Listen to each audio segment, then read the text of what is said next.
যুক্তরাষ্ট্রের president Donald Trump ও দেশটির কংগ্রেসের মাধ্যমে বাংলাদেশের বিরুদ্ধে নিষেধাজ্ঞা আরোপের চেষ্টা চালানো হবে বলে জানিয়েছেন এক ভারতীয় আমেরিকান নেতা। ডক্টর মোহাম্মদ ইউনূস সাহেবের জন্য খুবই খারাপ সংবাদ। এর পাশাপাশি বাংলাদেশ নামক রাষ্ট্রের জন্য খারাপ সংবাদ, বাংলাদেশের ব্যবসায়ীদের জন্য খারাপ সংবাদ, বাংলাদেশের শ্রমিকদের জন্য খারাপ সংবাদ। সকল দিক থেকেই এটা খারাপ সংবাদ। আমরা তীব্র নিন্দা এবং প্রতিবাদ জানাচ্ছি। ফাইনালি অনেক বড় একটা বিপদের মধ্যে বাংলাদেশের একটা হিউজ কমিউনিটি অলরেডি পড়ে গেছে। কারণ যারা উপদেষ্টা আছে একবার বাপের সংবিধান জনগণের জন্য ৭২ সংবিধান থাকবো। বাংলাদেশ কি গৃহযুদ্ধের দিকে যাচ্ছে? বাংলাদেশ কি দুর্ভিক্ষের দিকে যাচ্ছে? এবং সেনাবাহিনী হুঁশিয়ারি উচ্চারণ করেছে এবং বলছে, আব্দুল্লাহ ভাই প্রোফাইল লাল করে স্ট্যাটাস দিছে, আবু সাইদ মুগ্ধ, শেষ হয়নি যুদ্ধ। তাহলে ভাইয়েরদের যুদ্ধ এটা এত লম্বা, এই যুদ্ধ শেষ হয় না। প্রিয় দর্শক, এই মাত্র পাওয়া খুবই গুরুত্বপূর্ণ ভিডিওতে আপনাকে স্বাগতম। দর্শক, আপনারা ভিডিওর থাম্বনেল দেখেই বুঝতে পেরেছেন আজকের ভিডিওটি কতটা গুরুত্বপূর্ণ হতে চলেছে। দর্শক, আজকের ভিডিওতে অনেক চাঞ্চল্যকর সব গোপন তথ্য ফাঁস করা হবে, তাই না টেনে সম্পূর্ণ ভিডিওটি দেখতে থাকুন এবং এই রকম আরও নিউজ শুনতে চ্যানেলটি সাবস্ক্রাইব করে আমাদের সাথেই থাকুন। তো চলুন দর্শক, কথা না বাড়িয়ে আমরা মূল ভিডিওতে যাই। ডক্টর মোহাম্মদ ইউনূস সাহেবের জন্য খুবই খারাপ সংবাদ। এর পাশাপাশি বাংলাদেশ নামক রাষ্ট্রের জন্য খারাপ সংবাদ, বাংলাদেশের ব্যবসায়ীদের জন্য খারাপ সংবাদ, বাংলাদেশের শ্রমিকদের জন্য খারাপ সংবাদ। সকল দিক থেকেই এটা খারাপ সংবাদ। আমরা তীব্র নিন্দা এবং প্রতিবাদ জানাচ্ছি। রাজনীতির কারণে কেউ যদি মনে করে থাকেন যে আমেরিকা এই মুহূর্তে নিষেধাজ্ঞা দিলে ভালো, সরকার বিপাকে পড়বে, কেউ যদি ভাবেন আমরা যারা আওয়ামী লীগ আছি আমাদের জন্য সুবিধা হবে, আপনি বাংলাদেশের প্রতি ভালোবাসাটা এখনও তৈরি হয় নাই। দর্শক, ভারতকে এটা নিয়ে আমরা খুবই শক্তভাবে সরকারের পক্ষ থেকে এটাকে ব্রিফ করা দরকার। কারণ যুক্তরাষ্ট্রের প্রেসিডেন্ট ডোনাল্ড ট্রাম্প এবং দেশটির কংগ্রেসের মাধ্যমে বাংলাদেশের বিরুদ্ধে একটা নিষেধাজ্ঞা আরোপের চেষ্টা শুরু হয়ে গেছে। বলা হচ্ছে যে এই কাজটা করবেন এক ভারতীয় আমেরিকান নেতা এবং তাদের টিম। আগামী বছর জানুয়ারিতে ডোনাল্ড ট্রাম্প রাষ্ট্র ক্ষমতায় বসতে যাচ্ছেন, আর সেই ক্ষমতায় গ্রহণের পরপরই বাংলাদেশের বিরুদ্ধে নিষেধাজ্ঞা আরোপে এই ভারতীয় নেতাসহ তাদের যে টিমরা আছেন তারা কাজ করবেন। ভারতীয় আমেরিকান নেতা ডাক্তার ভারত বড়াই বার্তা সংস্থা পিটিআইকে বলছে, নির্বাচনের আগে বাংলাদেশের সংখ্যালঘুদের উপর নির্যাতনের যে অভিযোগ তুলে ডোনাল্ড ট্রাম্প পোস্ট দিয়েছিলেন সেটি তাদের উদ্বুদ্ধ করেছে। আর এই বিষয়টিতে মানে তারা এখান থেকে উৎসাহ পাইছে আর কি। আর এই বিষয়টাকে কাজে লাগাইয়া বাংলাদেশের উপর নিষেধাজ্ঞা দিতে তারা ট্রাম্পকে উদ্বুদ্ধ করার চেষ্টা করবেন। ইভেন তারা বলছেন তারা সফল হবেন। এই ভারতীয় আমেরিকান নেতা বলছেন, বাংলাদেশের হিন্দু এবং তাদের মন্দিরে যে হামলার ঘটনাগুলো ঘটেছে সেই ব্যাপারে ডোনাল্ড ট্রাম্প সাহসী বিবৃতি দিয়েছেন। তিনি একজন সাহসী ব্যক্তি। যদি পরিস্থিতির উন্নতি না হয় তাহলে তিনি বাংলাদেশের বিরুদ্ধে অর্থনৈতিক নিষেধাজ্ঞার কথা চিন্তা করতে পারেন। বাংলাদেশের উপর নিষেধাজ্ঞা দিতে ট্রাম্পের কাছে পৌঁছাতে ভারতীয় আমেরিকানরা সক্রিয়ভাবে কাজ করছে বলেও তিনি জানিয়েছেন। বিশেষ করে বাংলাদেশের তৈরি পোশাক খাতের উপর নিষেধাজ্ঞা আরোপের চেষ্টা চালানো হবে বলেও ইঙ্গিত দিয়েছেন। তিনি বলছেন, যদি তাদের তৈরি পোশাক রপ্তানি বন্ধ হয়ে যায়, বাংলাদেশের যে ফরেন কারেন্সি আমাদের ইন্ডাস্ট্রি লেভেলে এর ৮০% হচ্ছে এই পোশাক। তো তাহলে বাংলাদেশের মানুষ কি খাবে? চিন্তা করছেন কোথায় যে হাত দেওয়ার চিন্তা করতেছে। তার দাবি, বাংলাদেশের উপর এই ধরনের চাপ হিন্দু সহ অন্যান্য যে সংখ্যালঘু আছে তাদের উপর চলা কথিত নির্যাতনকে বন্ধ করতে সহায়ক হবে। তার বক্তব্য, পরিস্থিতির উন্নতি না হলে আমরা হিন্দু আমেরিকানরা বাংলাদেশের বিরুদ্ধে ব্যবস্থা নিতে কংগ্রেসের প্রতিও আহ্বান জানাবো। এছাড়া হিন্দুদের উপর নির্যাতন বন্ধে বাংলাদেশ সরকারের উপর ভারতের নিষেধাজ্ঞাও আরোপ করার জন্য যা কিছু দরকার তা তারা করবে। তারা মনে করছে ভারতের এই দায়িত্বটা এখনই করা উচিত। তিনি বলছেন, যদি তারা হিন্দু এবং সংখ্যালঘুদের হয়রানি অব্যাহত রাখে, ভারতেরও তাদের উপর নিষেধাজ্ঞা দেওয়া উচিত। এখন এই ঘটনাটার পিছনে মাস্টারমাইন্ড হিসেবে কাজ করবে ইসকন।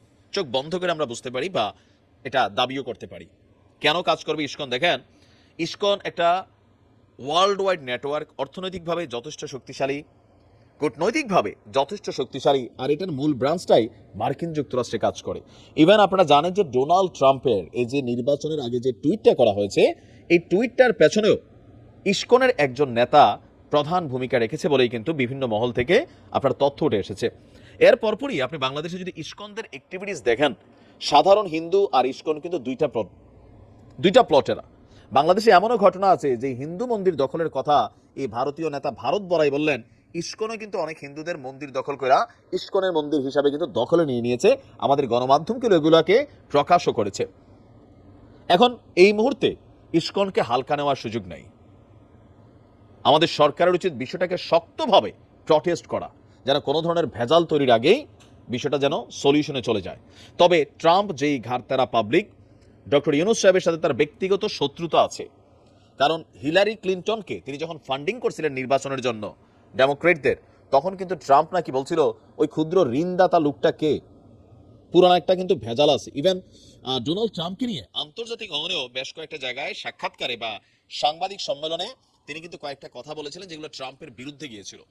তো ট্রাম্প তো ভাই সেই লেভেলের ঘাড়তেরা, সেগুলোকে যদি মাথায় রাখে। আবার 2016 সালে ট্রাম্প যখন ক্ষমতায় ছিল তখনও বাংলাদেশের এক নারী ট্রাম্পের সাথে দেখা করতে গিয়া বাংলাদেশে কয় মিলিয়ন হিন্দু নাকি মাইরা ফেলছে, এটার একটা দিছিল, খেয়াল আছে তো আপনাদের? সো ট্রাম্পের নলেজে কিন্তু এগুলো আছে। এখন আবারও যদি একই দৃশ্যপট হয়, তাহলে এই নিষেধাজ্ঞা বাংলাদেশের জন্য ক্ষতিকর হবে, জনগণের জন্য ক্ষতিকর হবে, রাষ্ট্রের জন্য ক্ষতিকর হবে, ডক্টর ইউনূসের জন্য এত ক্ষতি। যুক্তরাষ্ট্রের প্রেসিডেন্ট ডোনাল্ড ট্রাম্প ও দেশটির কংগ্রেসের মাধ্যমে বাংলাদেশের বিরুদ্ধে নিষেধাজ্ঞা আরোপের চেষ্টা চালানো হবে বলে জানিয়েছেন এক ভারতীয় আমেরিকান নেতা। আগামী 4 বছর ডোনাল্ড ট্রাম্প ক্ষমতা গ্রহণের পরে বাংলাদেশের বিরুদ্ধে তারা কাজ শুরু করবেন বলে জানিয়েছেন তিনি। ভারতীয় আমেরিকান নেতা ডাক্তার ভারত বড়াই বার্তা সংস্থা পিটিআইকে জানান, নির্বাচনের আগে বাংলাদেশে সংখ্যালঘুদের উপর নির্যাতনের অভিযোগ তুলে ডোনাল্ড ট্রাম্প যে পোস্ট দিয়েছিলেন সেটি তাদের উদ্বুদ্ধ করেছে। আর এ বিষয়টি কাজে লাগিয়েই বাংলাদেশের উপর নিষেধাজ্ঞা দিতে তারা ট্রাম্পকে উদ্বুদ্ধ করার চেষ্টা করবেন। পিটিআইকে এই ভারতীয় আমেরিকান বলেছেন, বাংলাদেশে হিন্দু ও তাদের মন্দিরে হামলার ব্যাপারে ট্রাম্প সাহসী বিবৃতি দিয়েছেন। তিনি একজন সাহসী ব্যক্তি। যদি পরিস্থিতির উন্নতি না হয় তাহলে তিনি বাংলাদেশের বিরুদ্ধে অর্থনৈতিক নিষেধাজ্ঞার কথা চিন্তা করতে পারেন। বাংলাদেশের উপর নিষেধাজ্ঞা দিতে ট্রাম্পের কাছে পৌঁছাতে ভারতীয় আমেরিকানরা সক্রিয়ভাবে কাজ করছে বলেও জানিয়েছেন তিনি।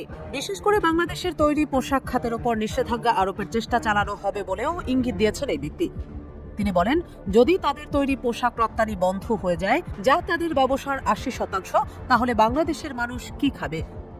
তার দাবি, বাংলাদেশের উপর এ ধরনের চাপ হিন্দু সহ অন্যান্য সংখ্যালঘুদের উপর চলা কথিত নির্যাতন বন্ধে সহায়ক হবে। তিনি বলেন, পরিস্থিতির উন্নতি না হলে আমরা হিন্দু আমেরিকানরা বাংলাদেশের বিরুদ্ধে ব্যবস্থা নিতে কংগ্রেসের প্রতিও আহ্বান জানাবো। এছাড়া হিন্দুদের উপর নির্যাতন বন্ধে বাংলাদেশ সরকারের উপর ভারতেরও নিষেধাজ্ঞা আরোপ করা উচিত বলে মন্তব্য করেন এই ভারতীয় আমেরিকান। তিনি বলেন, যদি তারা হিন্দু ও সংখ্যালঘুদের হয়রানি অব্যাহত রাখে, ভারতেরও তাদের উপর নিষেধাজ্ঞা দেওয়া উচিত। র্যাব পুলিশ কর্মকর্তা সহ 53 জনের বিরুদ্ধে ট্রাইব্যুনালে অভিযোগ। গুম ও র্যাব পুলিশের নির্যাতনে সারা জীবনের মতো পঙ্গু হয়ে যাওয়া ইসলামী ছাত্র শিবিরের সাবেক 7 নেতাকর্মী আন্তর্জাতিক অপরাধ ট্রাইব্যুনালে লিখিত অভিযোগ দায়ের করেছেন। রবিবার 17 নভেম্বর দুপুরে আন্তর্জাতিক অপরাধ ট্রাইব্যুনালে পৃথকভাবে অভিযোগ দাখিল করা হয়। এখনও একজন নিখোঁজ রয়েছেন, তার পক্ষে তার ভাই লিখিত অভিযোগ দায়ের করেছেন।